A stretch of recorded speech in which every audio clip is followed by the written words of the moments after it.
दोस्तों, मैं हूं डॉक्टर आयशा और आप देख रहे हैं मुजरिब दवाखाना। आज मैं आपको बच्चादानी के मसाइल के इलाज के बारे में बताऊंगी। आसान, आजमूदा और ज़बरदस्त घरेलू नुस्खा। तो चलते हैं आज के टॉपिक की तरफ। आज मैं बच्चादानी के मसाइल का इलाज लेकर हाजिर हुई हूँ। वीडियोज़ वहम के मसाइल जो होते हैं ये आम मर्ज़ है, लेकिन कोई मर्ज़ ऐसा नहीं है जिसका कोई इलाज ना हो। हर मर्ज़ के लिए कोई ना कोई इलाज ज़रूर है। व्यूवर्स, बच्चादानी के मुख्तलिफ अमराज होते हैं, मसलन माहवारी का ना आना या अंडों का ना बनना या माहवारी का देर से आना। इन अमराज के लिए जो नुस्खा है वो आपके साथ शेयर कर रही हूँ। ये बहुत ही लाजवाब नुस्खा है क्योंकि बच्चादानी के मसाइल का आम तौर पर शादीशुदा ख़वातीन में ज़्यादा होता है। इसमें असल वजह फ़ास्ट फूड का ज़्यादा इस्तेमाल है, क्योंकि आजकल की ख़वातीन फ़ास्ट फूड का इस्तेमाल ज़्यादा करती हैं, क्योंकि आजकल इस और तेज़ मिर्च, मसाले और चटखारेदार वाले खाने खाए जाते हैं।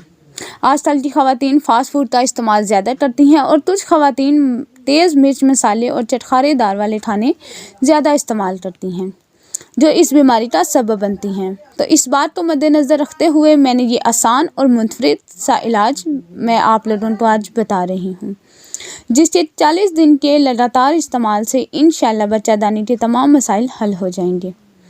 इलाज बहुत ही आसान और मुफीद है। नुस्खा ये है: अज्जा, पुदीना, मिश्री, कलवंजी का तेल।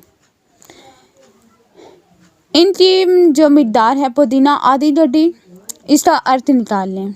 मिश्री 2 खाने के चम्मच, कलवंजी का तेल आधा चाय का चम्मच। तरीका इस्तेमाल: आधी गड्डी पुदीने का अर्थ निकाल लें, इसमें मिश्री के सफ़ूफ के 2 चम्मच और कलवंजी का आधा चाय का चम्मच डालकर अच्छी तरह मिक्स कर लें। सुबह निहार मुँह खाएं। इलाज 40 दिन तक जारी रखना है। इससे आपके बच्चादानी के तमाम मसाइल हल हो जाएंगे। तो व्यूवर्स, ये थी आज की वीडियो, जो उम्मीद करती हूँ कि आपको बाकी वीडियोस की तरह आज की वीडियोस भी पसंद आई होगी। मेरी हौसला अफजाई के लिए इस चैनल को सब्सक्राइब करें, ताकि मैं ऐसी वीडियोस आप लोगों के लिए रोज़ाना बनाती रहूँ। शुक्रिया।